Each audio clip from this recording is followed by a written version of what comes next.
नाज़रीन, आज जो टॉपिक मैं आपके साथ डिस्कस करने वाली हूँ वो बहुत ही गौर तलब है।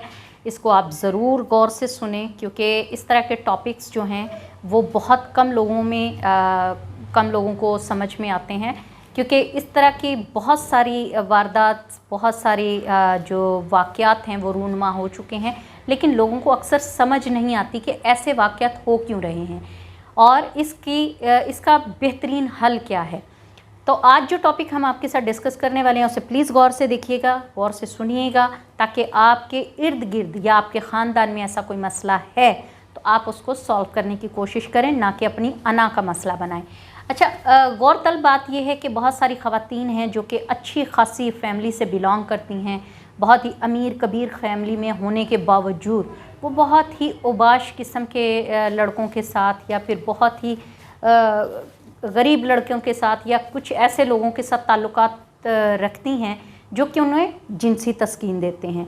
तो इसकी वजूहात क्या है? इसकी वजूहात ये हैं कि हमारे मुआशरे में ख़वातीन की मर्ज़ी को अहमियत दी ही नहीं जाती। ख़वातीन से शादी करते हुए नहीं पूछा जाता कि भाई इससे तुम्हारा रिश्ता तय करें, तुम्हें कबूल है या नहीं कबूल।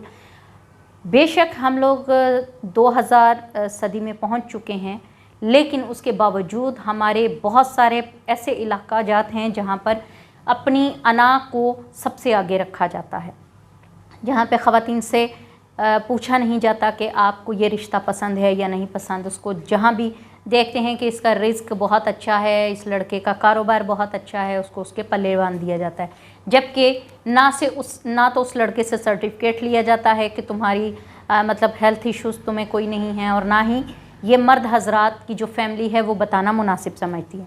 इसमें बहुत सारी ऐसी चीज़ें होती हैं कि मर्द हजरात ख़ुद भी अपनी फैमिली को नहीं बताते कि वो इस काबिल नहीं है कि हक़ ज़ौजियत अदा कर सकें, जिसकी वजह से उनकी फैमिली को भी नहीं पता होता। लेकिन बहुत सारी फैमिलीज़ ऐसी हैं जिनको पता होता है, लेकिन उसके बावजूद वो ये कहती हैं जी अच्छा शादी करेंगे तो ठीक हो जाएगा। ऐसा हरगिज़ नहीं होता। वो लड़की को अपने घर ले तो आते हैं, हर ऐशो आराम दे देते हैं, लेकिन उसके बावजूद वो उसको जिनसी तस्कीन नहीं मिल पाती जिसके लिए वो बेकरार होती है, जिसके लिए वो अपना रिश्ता आगे बढ़ाने की ख्वाहां होती है। ऐसा कुछ नहीं होता, इसलिए वो बाहर किसी के साथ अफेयर चला लेती है, बाहर किसी के साथ उबाश लड़के के साथ ताल्लुकात कायम करने के बाद घर से भाग भी जाती है। तो इसलिए सबसे पहले ज़रूरी है कि आप अपने आप को मेडिकली तौर पर चेक करें। आप इस काबिल हैं तो आप हक़ ज़ौजियत अदा कर सकते हैं तो शादी करें, नहीं कर सकते तो सबसे पहले आप अपना ट्रीटमेंट करवाएं। ट्रीटमेंट करवाने के बाद जब आपको लगे कि आप इस काबिल हो गए हैं तो आप शादी की तरफ जाएं। ये आपका सबसे बेहतरीन हल है।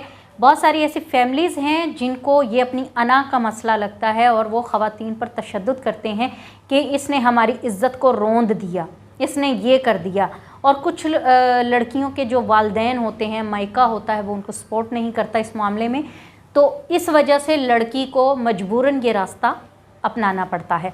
तो इससे बेहतर है कि आप लड़के और लड़की की हेल्थ पर ध्यान दें, एक दूसरे के साथ अच्छे से डिस्कस करें कि भाई ये एक ऐसा मसला है जिसने सारी ज़िंदगी साथ चलना है। और अगर शादी के बाद ऐसा कोई मसला दरपेश आ भी जाता है तो ख़वातीन को चाहिए कि वो तहम्मुल मिजाजी से काम लेते हुए मर्द हजरात उनके साथ अपनी बात डिस्कस करें और वो एक दूसरे के साथ इलाज मुआलजे की तरफ जाएं, ना कि औरत उसको ताने दे और ना ही मर्द अपनी अना बीच में लेकर आए। इसके लिए सबसे बेहतरीन प्रोडक्ट है अलसौदिया तिब्बी फाउंडेशन की मजून गुले ज़ाफ़रान और अक्सीर तिला। मजून है वो खाने के लिए इस्तेमाल करनी है और अक्सीर तिला जो है वो मालिश के लिए इस्तेमाल, जिसे आप उज़्व ख़ास पर मालिश के लिए यूज़ कर सकते हैं। इससे आपके प्रॉब्लम भी सॉल्व हो जाएंगे, आपके ख़ानदान की इज़्ज़त भी बरकरार रहेगी और आपको किसी किस्म का कोई प्रॉब्लम भी नहीं होगा। तो अपना बहुत सारा ख्याल रखिएगा, दुआओं में याद रखिएगा। हमारे चैनल को सब्सक्राइब करें, लाइक करें, शेयर करें, बेल आइकन का बटन दबाएं ताकि हमारी इन्फॉर्मेटिव वीडियोज़ आप तक पहुँचती रहें। अल्लाह हाफिज़।